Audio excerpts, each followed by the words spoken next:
Sometimes self-care isn't about feeling better, it's about allowing yourself to feel it all. Hello everyone, thank you so much for joining me here today. If you're new, I'm Amanda. Welcome to the channel where we are all about shattering the mental health stigma. If you haven't already, please make sure you make sweet, sweet love to that subscribe button, give the bell a few kisses so you're not missing any of this content designed to help you with your mental health or help you help someone else. Today I'm going to be reacting to Forget to Remember by Mudvane at the request of my amazing Patreon, David. Thank you so much for your support. I could not do this without the support of you guys. I couldn't be doing the mental health outreach and stuff I do. Every single dime of my Patreon goes toward that. We pay for therapy for individuals here in the community. We've helped elderly, veterans, homeless, you name it. And you get some pretty awesome perks for being a Patreon, like priority song requests and getting to do little Zoom calls with me every month. We talk a lot here about the weight we carry, how trauma or even just life, those things can really weigh on us. We can get trapped in our minds and our shadow can take hold. I know because I've been there, disconnected from myself, bullied by my shadow, and unsure of how to move forward. That's why I appreciate what the sponsor of today's video, BetterHelp, has to offer. It's therapy that's tailored to you, online, affordable, and with real licensed therapists. Whether you are stuck in a specific trauma and you don't know how to work through that, or you just really don't know where to go next in your life, BetterHelp makes it easier to take that step. Get connected with a licensed professional from BetterHelp by clicking the link in the description or going to betterhelp.com/Amanda Webster. That's betterhelp.com/Amanda Webster for 10% off your first month of professional therapy. Thanks so much, BetterHelp, for sponsoring this video. Now let's dive in to Forget to Remember by Mudvane, my first time hearing.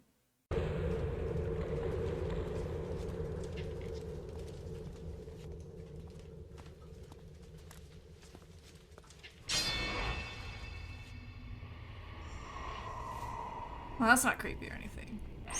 I want to play a game. What? We're gonna you I love you. Oh!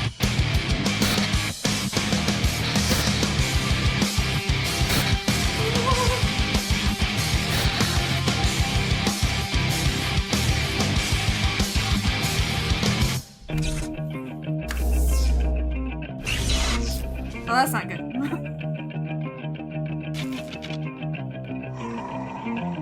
That's even worse. What have I done? Where have I come from? When I burnt the backs with the sun through a glass, and I see all the loss that's become me. Feeling undone. What have I become? When I turned my back on you, I turned my back on myself and became this machine.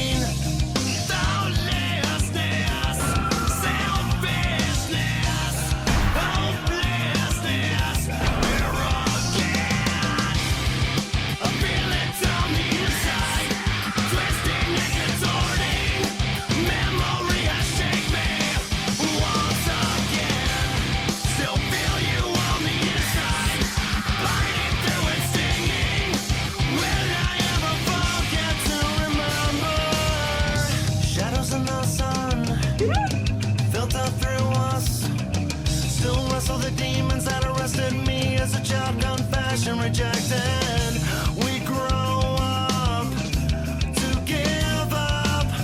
People Okay. Oh, I'm so excited right now. First and foremost, let me touch on where I'm seeing the connection here. I think the song was in one of the Saw movies. It sounds vaguely familiar, but I've never sat down and listened to it. I don't recognize the lyrics or anything, but the traps in the Saw movies are meant to force the victims to recognize and claw their way back, like recognize their flaws and claw their way back to their life with new appreciation, right? And I think the part about the memory shaping and the stinging and all that ties to John Kramer's philosophy that pain and trauma aren't meant to destroy you, but leave a permanent scar that reminds you of your second chance or your redemption. There are a lot of themes of redemption throughout the Saw movies, but what have I done? Where have I come from? I think that opens with this stark self-questioning, the kind that arises in moments of identity crisis or moral reckoning. And there's a lot of themes of moral reckoning in the Saw movies also, where, for example, John, he gets the cancer diagnosis and he almost unalives himself. He attempts to unalive himself and then comes to this moral reckoning of wanting to survive, wanting to live, and wanting to fight, right? Wanting to fight back.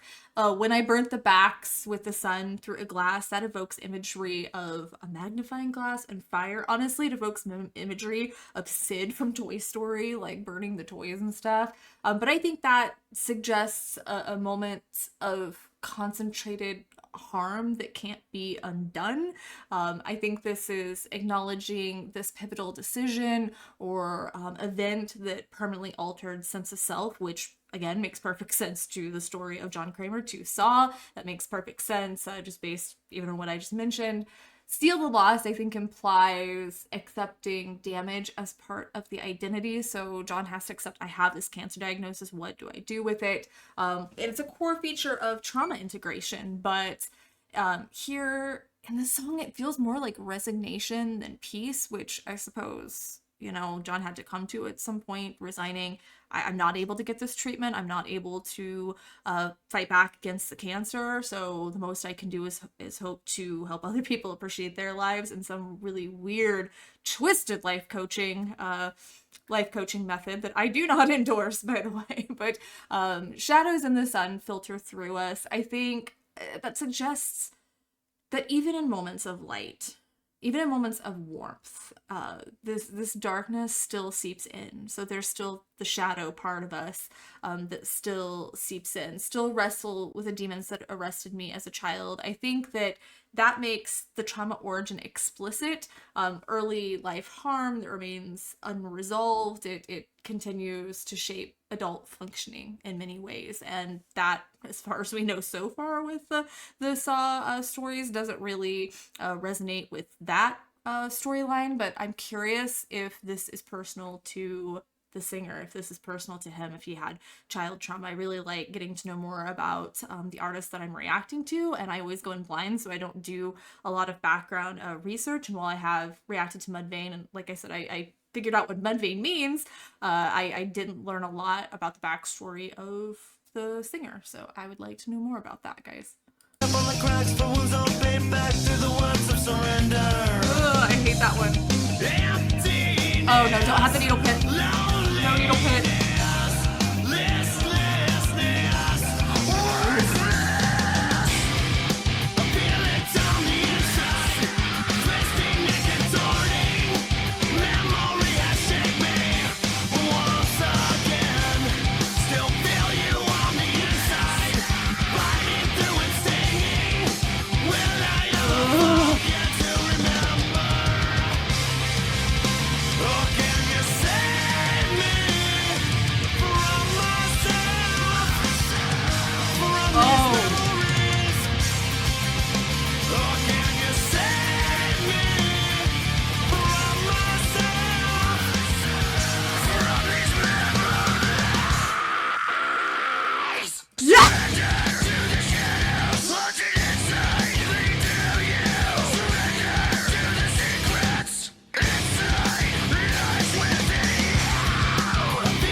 Okay, at least we didn't focus on the needle pit, because after IVF, that needle pit to me is like the worst thing in all of Saw, because I feel like I got my own personal needle pit, which is ironic because Amanda is the one that gets thrown into the needle pit.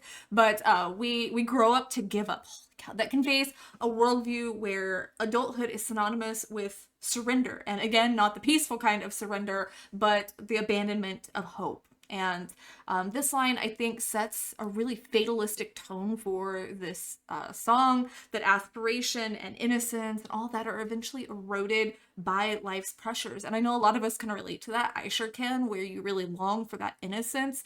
You really long for the before time, either before you lost someone, could be in John's case, before he lost the baby, or before the cancer diagnosis, whatever the case. But I think we can all relate to that in some way. People step on the cracks for wounds owed, paid back through the words of surrender. I think that suggests the karmic cyclical nature of pain in some way. People hurt others as a way of repaying their own wounds, often without conscious intent. And in this case of Saw, there's very much conscious intent there, but oftentimes that's how that cycle works. It also hints at passive surrender as a form of repayment, giving up as a way of balancing a perceived debt to the past. And I think that is, I'm sorry, I love Saw, for those of you that have not realized that by now. So I'm kind of trying to tie in the lyrics and the theme of the movies. Sorry for the spoilers. But I think that there's a lot there about John feeling crossed that these other people don't appreciate their lives, and that they have done something wrong, so they have to repay that. They have to repent in some way. So there's like this debt, and there needs to be repentance. I feel it on the inside, twisting and contorting. By the way, Twisted Pictures was the production company that did Saw, so I kind of thought that was interesting. But there's that the twisting of the mind. I think it mirrors language from earlier here in the song, where it's reinforcing the somatic aspect of trauma. So the twisting and contorting, obviously, especially mirrored with this imagery, we get that very brutal, very violent thought process or visions that come up. That's what came up for me is, holy cow, like twisting and contorting are two very aggressive words.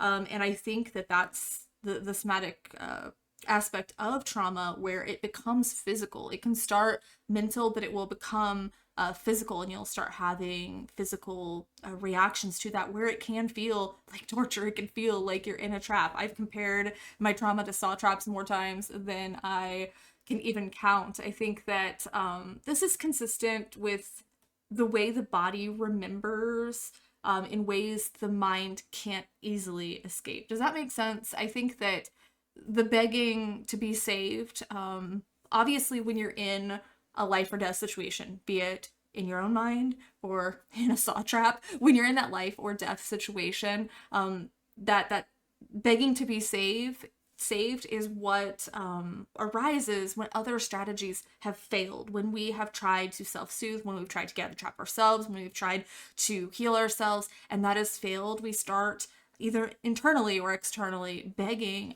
for relief, begging for a solution of some kind. And the person caught in the cycle of self-blame and intrusive recollection, I think, because that's where you're stuck. It's also reflective of the 12 steps of recovery, where one must accept that they need outside help, and be that from a deity, be that from a therapist, be that from a friend, be that from a community like this one, that admitting that you need outside help, that your own efforts haven't helped anymore. Surrender to the secrets inside lies within you. I think that shifts from the external shadows to the inner vault, to our own inner shadow.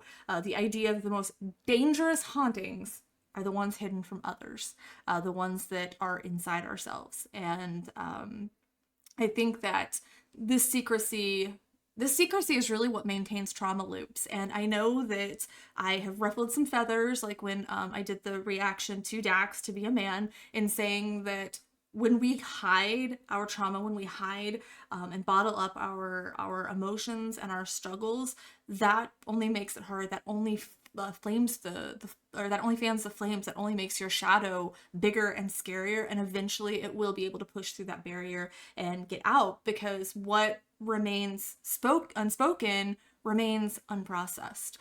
But real fast, this could also be interpreted through the lens of dementia, I think. It could be about the confusion, the identity loss that dementia brings, as if he's struggling to piece together their own past, their own sense of self, and the memory has shaped me once again. I think that could resonate strongly with how fragmented and shifting memories can alter a person's reality.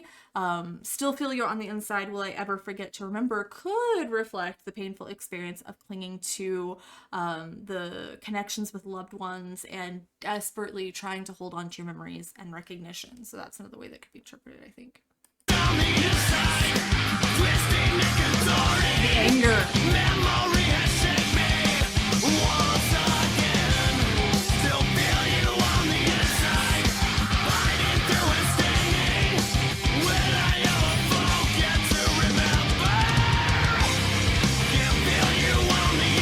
Ooh, there's a man.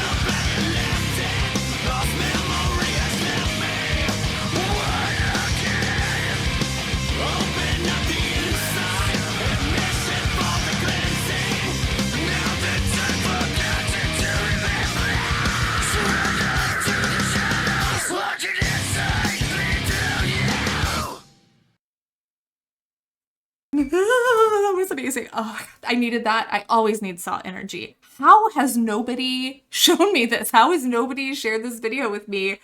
With everybody knowing how much I love Saw. I'm happy, David. I will forgive you for not telling me about the Aaron Paul corn video, but I'm so shocked because when the Luigi situation happened a few months ago, everybody and their brother was messaging me because of how closely that mirrored John Kramer. So I thought that was really interesting that nobody had shared this with me. And this video obviously is not new because it's showing clips from Saw 2, and we are now on Saw 10, going to Saw 11. So it's been out for a very long time. Thank you so much, though. I definitely needed that energy. I kind of use Saw as therapy in a very strange way. It helps me process my own anger and my own trauma. There's a lot of things that I see in John that I see in myself. He's been through a lot of the same traumas, or I see a lot of my dad in him because my dad was terminal and couldn't get medical treatment. I myself have suffered pregnancy loss, so there's a lot of parallels there. Although I do want to be explicitly clear to the public here that I do not endorse John Kramer's methods or philosophy or any of that. Simply that I do empathize with his character, which I think you're meant to do. But okay, so when it's quick cutting like that, I think that is really expressive. I always felt like that's very expressive of the chaos that you would feel in this situation, that you would feel scared, that you'd feel angry, that you'd feel desperate. Those are the things that would come up, and those are the things that come up for us when we are in our own trap in our mind, when we are struggling through that trauma. That's the kind of stuff that's going to come up, is the desperation and the anger. So in Saw 2, Detective Eric Matthews is trying to free his son. He knows his son has been taken. He wants to know where he's at. John tells him that he just needs to wait, that his son is safe. So spoiler alerts again, by the way, so that his son is safe. And that he just needs to talk to John. That's all John asks for, is he just wants to be talked to, right? And his son is safe. Detective Eric Matthews' son is safe. Not Eric Matthews from Boy Meets World, by the way. His son is safe, but because he panics, because he freaks out, there are consequences. We'll just say there are consequences for that. So I think that it perfectly captures that chaos and desperation and anger that one would feel in such a situation where you're fighting for yourself, fighting for a loved one, fighting just to survive. Several times there are these single word feelings like thoughtlessness, selflessness, hopelessness, loneliness, worthlessness. I think those are like an internal autopsy report or diagnostic list of depressive symptoms that were going on in the song. These could be self-criticism rooted in shame, intrusive labels imposed by others or that have been internalized. The will I ever forget to remember? Okay, that's the song. The song is Forget to Remember, and the lyric, will I ever forget to remember? I think that is a paradox. It's wondering if forgetting is possible, but it's also whether you can stop the compulsive remembering. So I see that duality there. In trauma psychology, this is a hallmark of intrusive recall. So this is where forgetting feels impossible, but remembering the trauma, remembering the event is literal torture to the person experiencing it. So surrender to the shadows haunting inside, bleed through you. I think that blends language of yielding, of invasion. The surrender doesn't bring peace, but it allows the shadows, likely metaphorical for trauma, shame, or intrusive thoughts, to permeate the self. So in the movie, the surrender would have brought peace, right? But in some cases, it can feel like allowing that surrender is going to allow the shadows to permeate the self. I think that's the fear, honestly. I think that's the fear we have, is that those shadows are going to integrate with us more, and that we're going to be unable to separate ourselves from them, kind of like John would be unable to separate himself from the Jigsaw character at some point. But I think that Bleed Through You suggests that this pain is so internalized that it colors everything outward, right? It just colors everything. It becomes your whole entire existence becomes colored with this trauma. So it just bleeds into every aspect of your life. So I want to touch it in case you haven't noticed. I am seriously completely obsessed with the Saw franchise. Could talk about it all day long. If you guys want a mental health breakdown of the Saw franchise, I would love you for that. I will do every single one of the movies. I would do a mental health breakdown in a heartbeat. If you guys be interested in that, let me know in the comments below. I will love you forever. But I do want to touch on the lyrics a little bit and how it would relate to that. I know I wove it in a little bit, but I think that these lyrics could easily tie into John Kramer and his worldview in Saw, and I think that they knew that. I think that there's a reason that I'm guessing that this song must be on the soundtrack. Like I said, it sounds vaguely familiar, so it must be on the soundtrack or something, and that's why they're tying it in. But I do think that there's something a little bit deeper there. I think that the repeated questioning, the what have I done, what have I become, I think that could echo John's own reckoning, as we were saying, that moral reckoning after his cancer diagnosis, unaliving attempt, and the personal losses, like the loss of his child, when he began to see himself as irrevocably changed. And the reason I'm sharing this is because I think that when we can break down these other characters, it can help us to break that down in ourselves and see how these things are relatable and applicable to our own lives. But the lines about turning his back, becoming a machine, it parallels how Kramer abandoned his own life, his old life, and humanity, and began to really truly embody Jigsaw. Like I said, when you start really integrating with your shadow self and you can't separate them anymore, you don't know how to separate the two anymore. So Jigsaw is this figure who enforces brutal lessons through mechanical traps and tries to force people to appreciate their life, which is kind of interesting because I, of all people, know that you can't force someone into healing. If they're not ready, you can't force them into healing. And now all that's going to happen is they're going to have more trauma, in which case it would be more difficult for them to, in many ways, appreciate their lives. There would be the aspect of you were met with life and death, and you had to fight for your life, and now you realize that you want to live, right? If you were put in that situation, that's the goal. But there would also be so much trauma to work through that it could really bog life down as well. But I think that the feelings of selflessness and hopelessness and arrogance mirrors the traits that John condemns in others, yet also acknowledges in himself, twisting inside him until he channels those outwardly into his philosophy and into his traps that he inflicts his victims through. So the idea of memory shaping him reflects, to me, in my opinion, how trauma, his failed unaliving attempt, his illness, his grief, how that formed the foundation of his mission to make others value their life through pain and remembrance. So I just couldn't help myself. If you bring up Saw, I will talk about it all day. This video could turn into an hour breakdown of how amazing this song is, how amazing Saw is, how much now I just want to jump into more of Mudvane. I really adore like his not necessarily range. There is quite a range there, but there's a subtle aggression where it's not really over the top like a lot of other artists. It's more subtle, but because of that, it almost seems a lot more intense to me, which is kind of interesting because in Saw, John only raises his voice and yells a couple of times, but it's just that subtle, not passive aggressive, but the subtlety of the emotions make them so much more intense because you're really having to pay attention. You're really having to listen very carefully. And so that is what I like the most, is how it doesn't have to be extreme. It doesn't have to be over the top to be incredible, to really showcase how talented he is and how powerful his voice is. There were a couple of times there I was just, oh my god, this is amazing. So yeah, I am happy to get back to Mudvayne. I am so grateful that David knows me so well to have shared this with me. If there are any other Saw things out there, any other Saw songs, please let me know.